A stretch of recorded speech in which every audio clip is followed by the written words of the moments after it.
Entonces vamos a continuar y para terminar el primer día de Cumbre Internacional vamos a escuchar para este cierre especial del primer día una entrevista sobre el tema ¿por qué hidrógeno? ¿Y por qué ahora? Esa es la gran pregunta. El entrevistado es el señor Marcos Rupérez Cerqueda, él es consultor internacional de España. La entrevista se la hace Iván Montoro, que es parte de la organización del equipo organizador de la Cumbre Internacional. Si la tenemos lista, ¿la podemos pasar? ¿Vamos con eso? Ok, vamos, sí. Buenas tardes, amigos, ¿cómo están? Tenemos la suerte y tengo la suerte de entrevistar y compartir el tiempo de Marcos Rupérez, que muy amablemente nos ha cedido. Y estamos acá para conversar a raíz de un informe que tituló ¿Por qué hidrógeno y por qué ahora? Un informe muy interesante que esperemos Marcos ahora nos desarrolle y nos cuente un poco su visión del hidrógeno y cuál es el camino que deberíamos tomar. Marcos, ¿estás ahí? Hola, ¿qué tal? ¿Cómo estás, Iván? Lo que hacemos H2 LATAM Summit y este año te tenemos virtual, pero esperemos que en las próximas ediciones estemos compartiendo personalmente y comentando los avances y cómo se ha ido desarrollando esta industria, ¿no?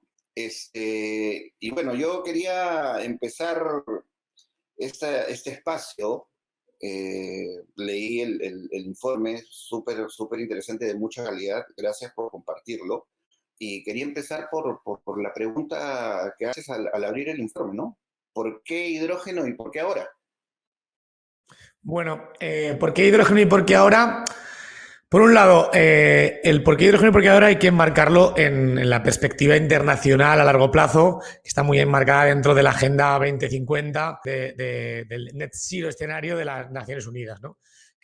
Básicamente es un escenario en el que las Naciones Unidas se ha planteado que el mundo entero llegue a no emitir CO2 en 2050, ¿no? Entonces, en esos escenarios han mirado cómo es el mundo, cómo es el consumo energético del mundo, en qué consumimos energía todos los humanos, y han dicho, bueno, el 80% actualmente de todo esto es combustibles fósiles y emisiones de CO2 asociadas.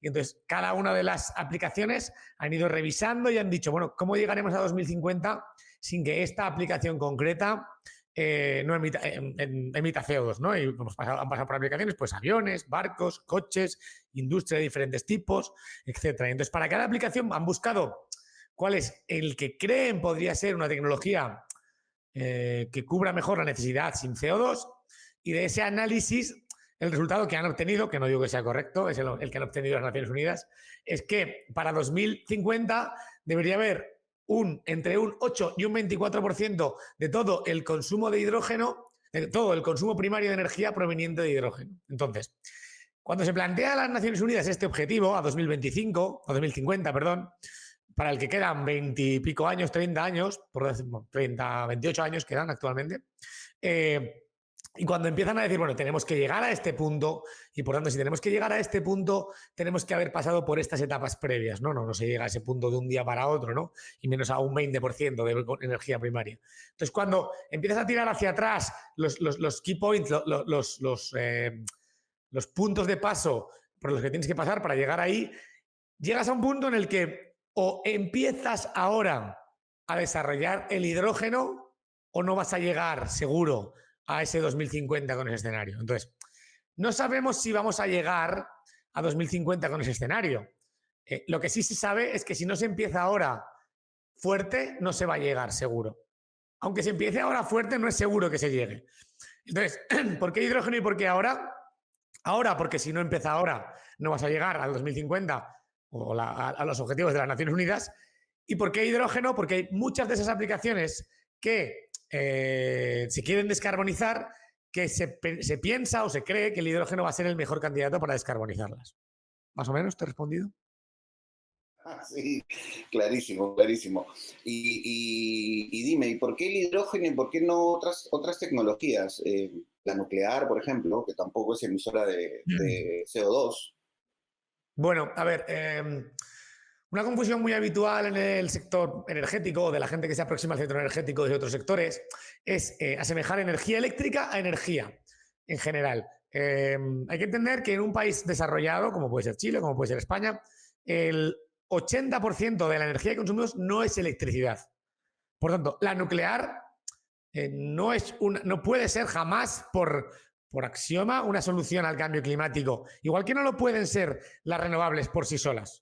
¿Por qué? Porque tanto un panel fotovoltaico como una turbina eólica, como una central nuclear, bien, no emiten CO2 o generan energía eléctrica con poco CO2, pero generan energía eléctrica. Entonces, aunque instaláramos muchísimas de esas centrales sin hacer nada más, con suerte llegaríamos a cubrir el 100% de la energía eléctrica. Y eso solo supone el 20% de la energía primaria.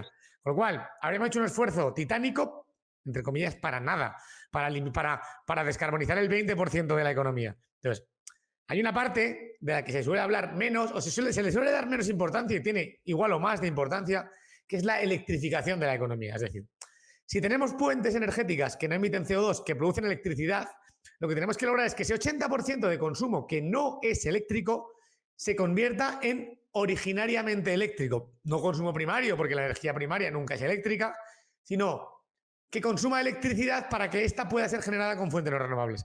Entonces, ese fenómeno se le llama electrificación. Y la electrificación no es poner coches eléctricos. La electrificación es convertir usos finales de la energía que hoy en día no son eléctricos en eléctricos, para que así sean candidatos a ser utilizados con energías renovables o nuclear. ¿Qué sucede?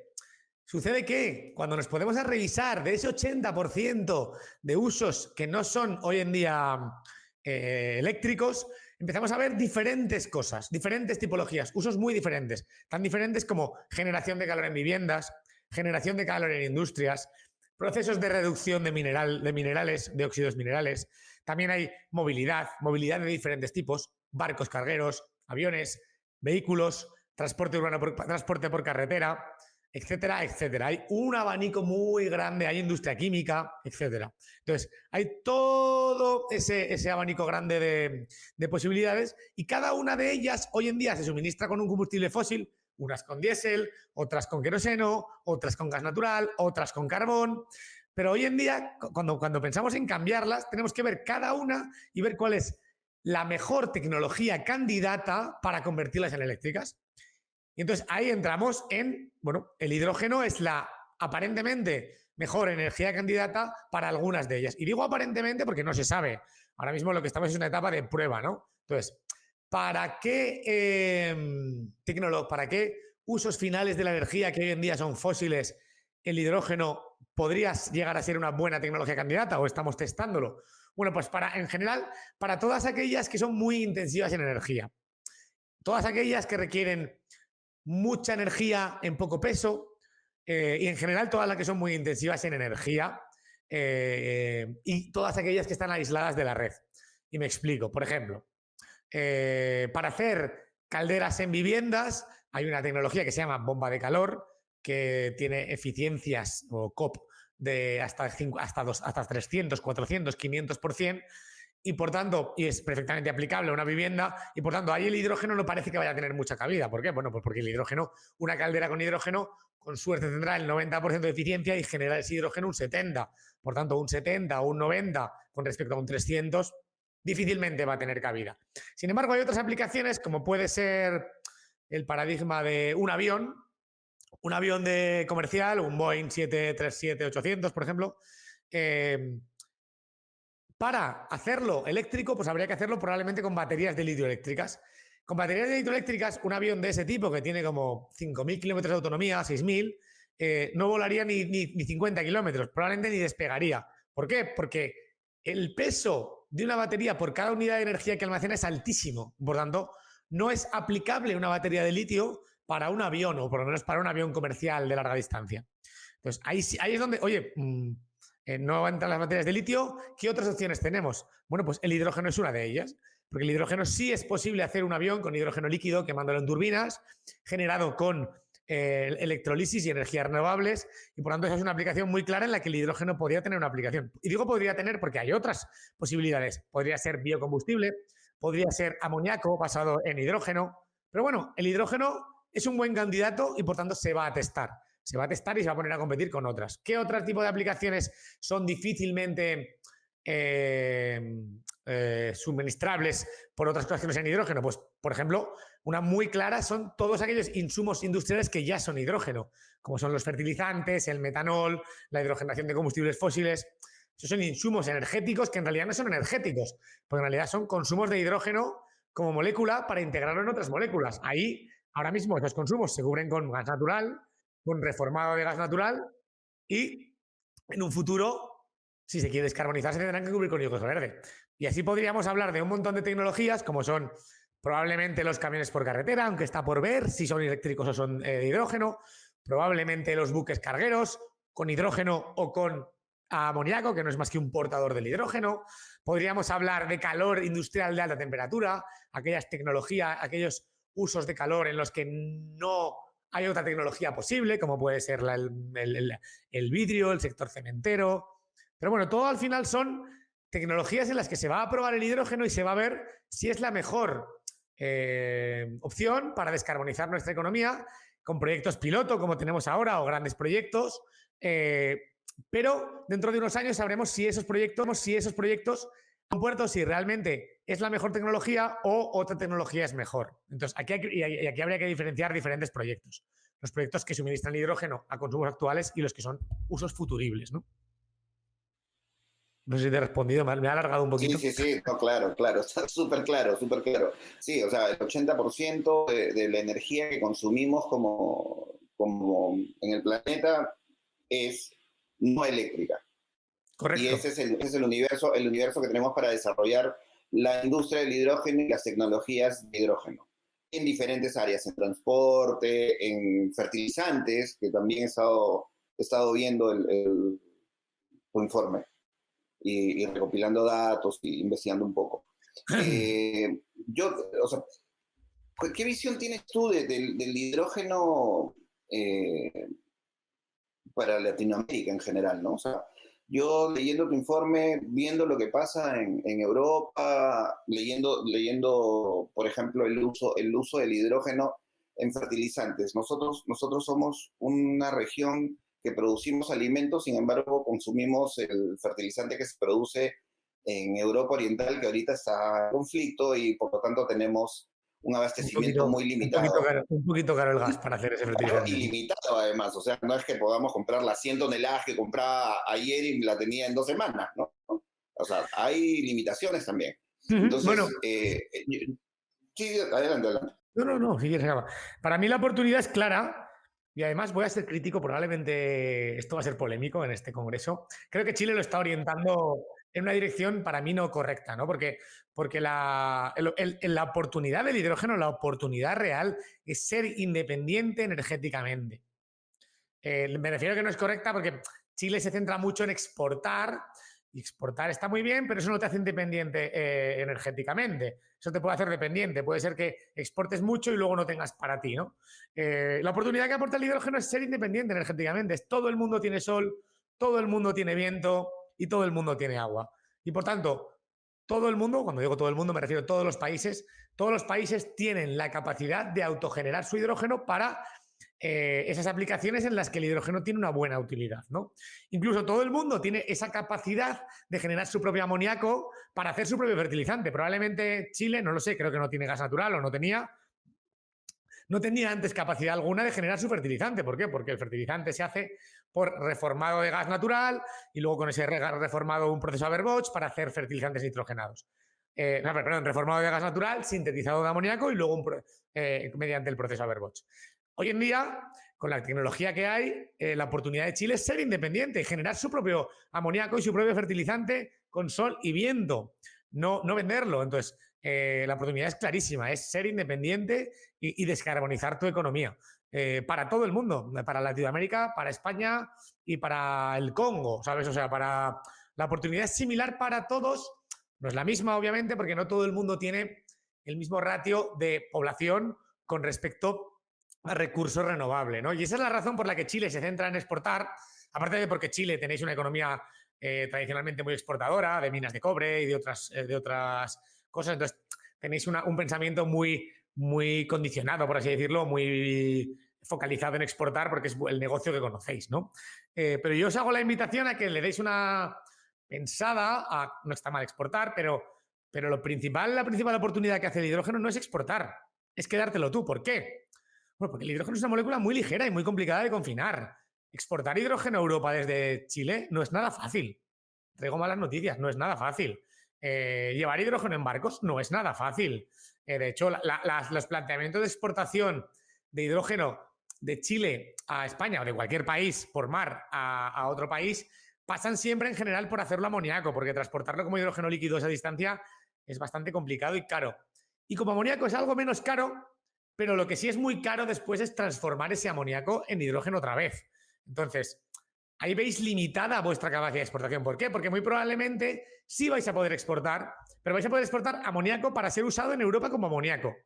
Bastante difícilmente vais a poder exportar amoníaco para poder ser usado como hidrógeno después con craqueo en Europa, porque eso es mucho más caro y energéticamente más ineficiente. Entonces, sí hay un mercado importante del amoníaco, pero el mercado de hoy, el 3% del consumo mundial, no el 8 o el 24. La mayor parte de lo que se postula para el hidrógeno en el futuro son usos directos del hidrógeno, no amoníaco en sí.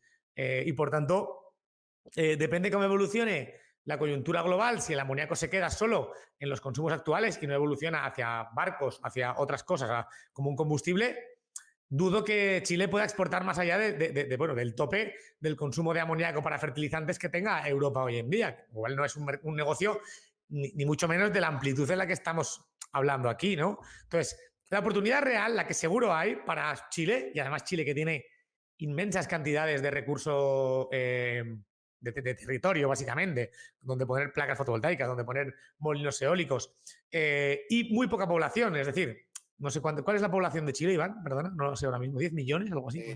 No, 18 millones. 18, vale, bueno, sí, en cualquier caso, exacto. 18 millones en 6.000 kilómetros de largo. 18 millones en 6.000 kilómetros, ¿no? Si no me equivoco, de largo tiene el país, o 5.000. Sí, y bueno, y además territorio insular, etcétera, ¿no? O sea, tenéis muchísimo territorio y además territorio súper rico en recursos renovables de todo tipo, territorio en altura, en los Andes, o sea, territorio en la altura en la cordillera. O sea, tenéis claramente una oportunidad muy buena con las energías renovables que debéis aprovechar, pero bajo mi punto de vista debéis aprovecharla para vosotros, ¿sabes? Primero como yo y luego doy de comer al resto. Claro, ahí está el problema de las inversiones, ¿no? Porque Chile lo que vais a tener es mucha inversión internacional, mucho europeo, canadiense, que va a ir ahí con el dinero y dice, yo te pongo el dinero, pero te pongo el dinero para que me des el hidrógeno a mí. Eso suena a colonialismo. Mirad a ver lo que os hacen. Cada uno con su país tiene que decidir lo que hace, pero eso suena a colonialismo. Entonces, hay que intentar ser autosuficiente y hay que intentar ser independiente. Y os animo a que lo seáis. A que veáis cómo autoinvertir. Claro, el problema es la inversión. Para invertir en consumo propio interno, o bien hacéis un marco jurídico y económico en el que sea rentable invertir para inversores extranjeros en suministrar consumo interno, y no solo es el marco económico, sino también es el normativo y jurídico. Hay una seguridad en el suministro, hay una seguridad en el consumo, jurídica y técnica. Hay un consumo, hay una apuesta clara por el consumo interno de hidrógeno y de energías renovables en general. Y a partir de ahí, con inversión interna y externa, inversión propia de empresas propias de vuestras grandes del país, como puede ser, no me acuerdo cómo se llama vuestra minera, Codelco. Sí, Codelco es la minera nacional, correcto. Empresas grandes de ese estilo que tengan capital propio del país puedan invertir en generar hidrógeno para el consumo interno. Y por supuesto también exportar en cierto grado, pero primero yo sugeriría que primero lo de casa y después lo de fuera de casa. Claro, o sea, ya como lo pones así de claro, esto es una oportunidad para toda la región en realidad, ¿no? O sea, no solamente es el independizarse energéticamente, sino también un punto de partida para desarrollar en nuestra educación superior técnicos y tecnología y empezar a industrializarnos, que estamos tan atrás en esa dimensión, ¿no? O sea, Latinoamérica es ¿Se fue? Sí.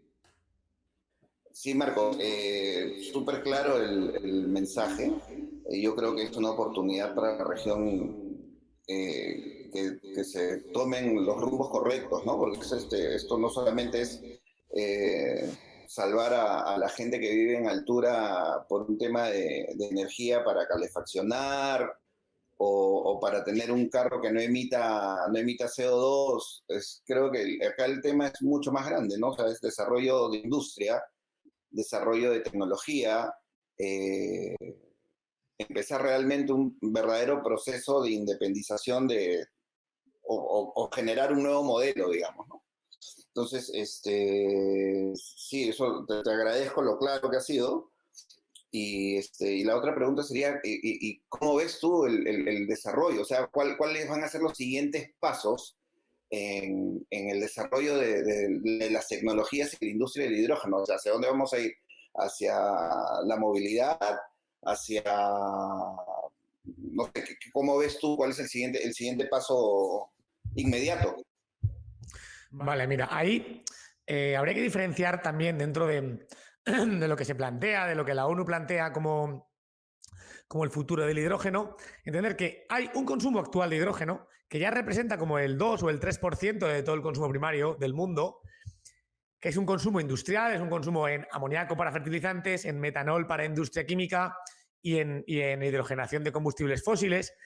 Y ese es el consumo que seguro va a existir en el futuro, o muy similar, porque es una necesidad que cubre el hidrógeno ya hoy, que la va a tener que seguir cubriendo el hidrógeno, y que para descarbonizarla y hacerte independiente es una oportunidad hacerla con hidrógeno verde y empezar a fabricar como Chile su propio amoníaco y fertilizantes, su propio metanol para productos químicos y su propia hidrogenación de combustibles fósiles. Esto sería más polémico, pero bueno, sobre todo su propio amoníaco es muy importante porque comemos todos del campo y el amoníaco abona al campo.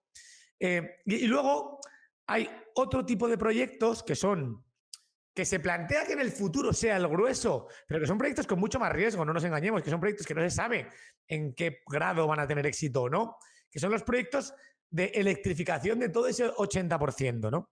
En los cuales el hidrógeno postula pues, a un 30% de ese 80%, no al 80%, obviamente.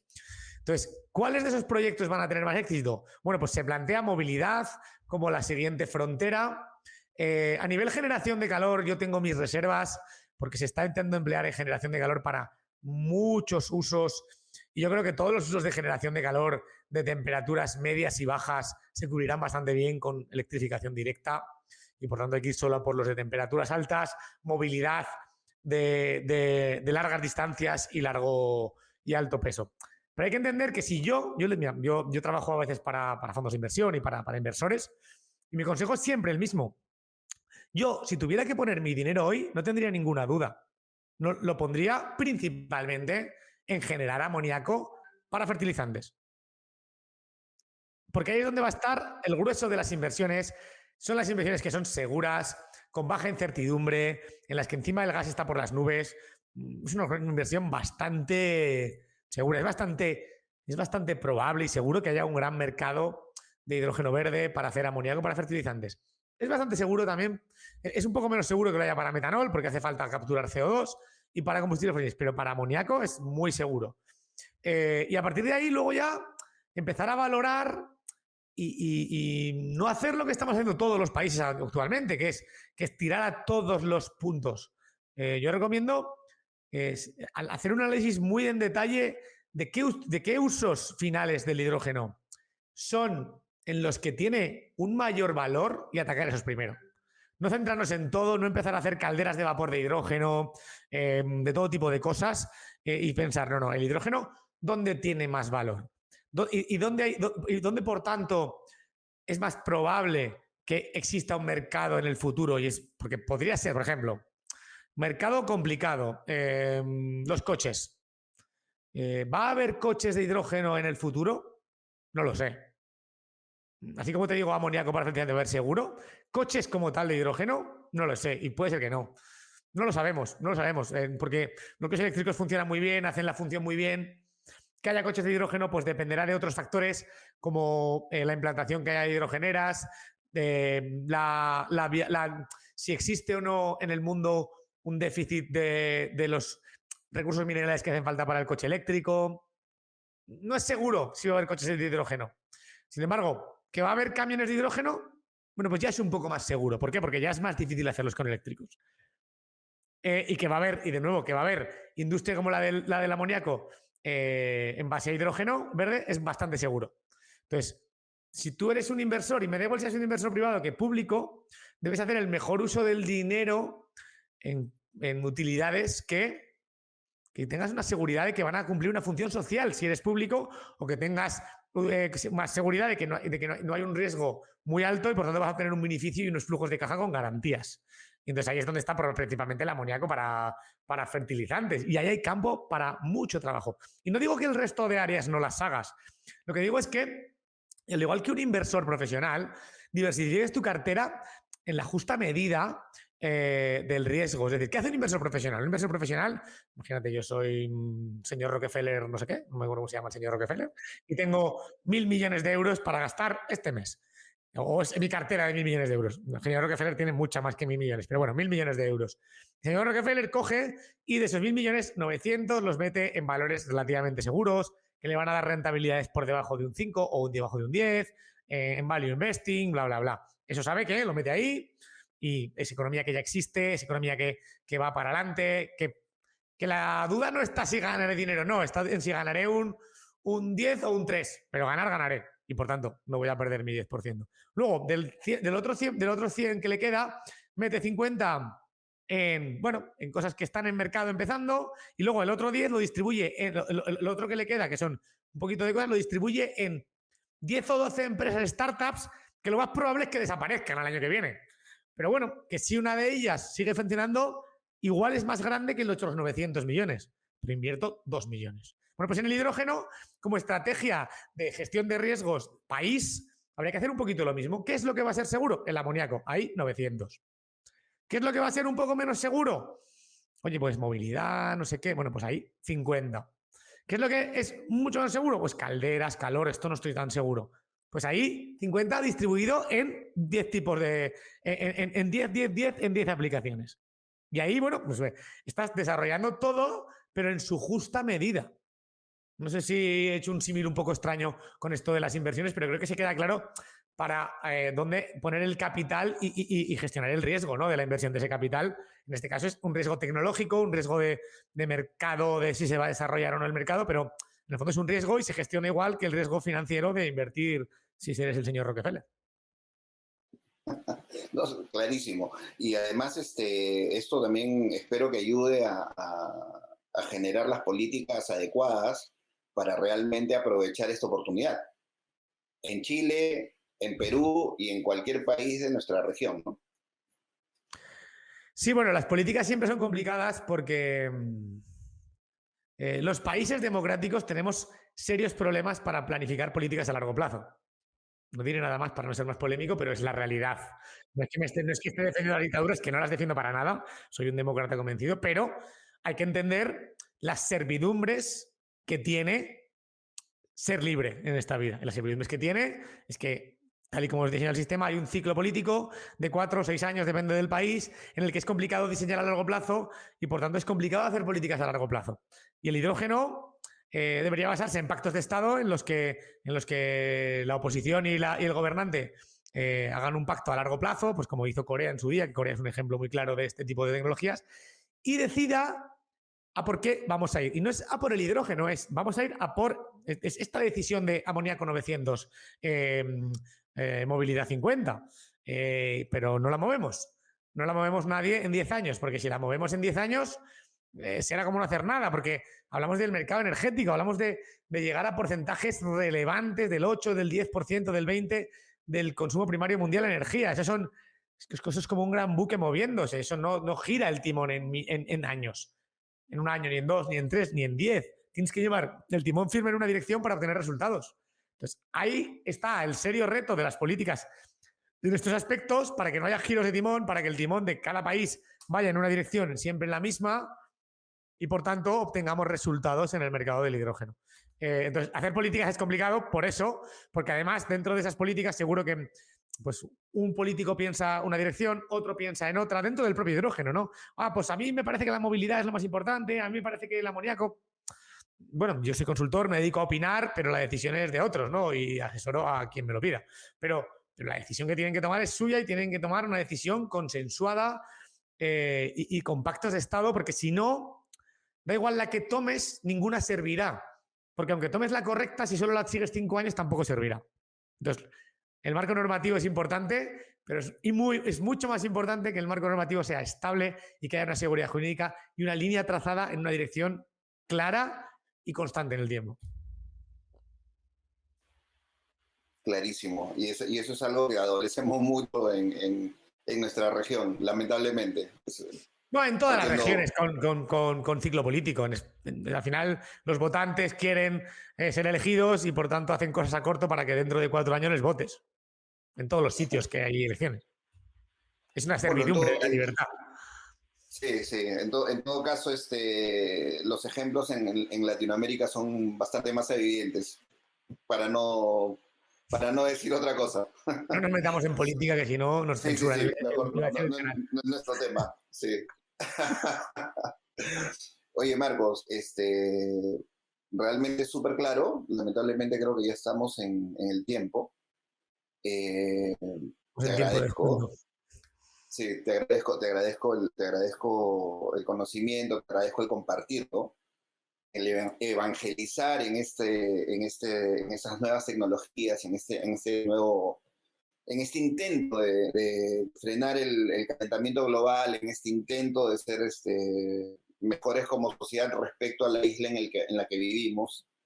Y nada, espero tenerte pronto, espero conversar, espero ver que la cosa vaya para bien, vaya para mejor. Esperemos que los pasos que se deban dar sean los correctos y que existe esta seguridad y estabilidad jurídica y normativa para que la cosa siga avanzando.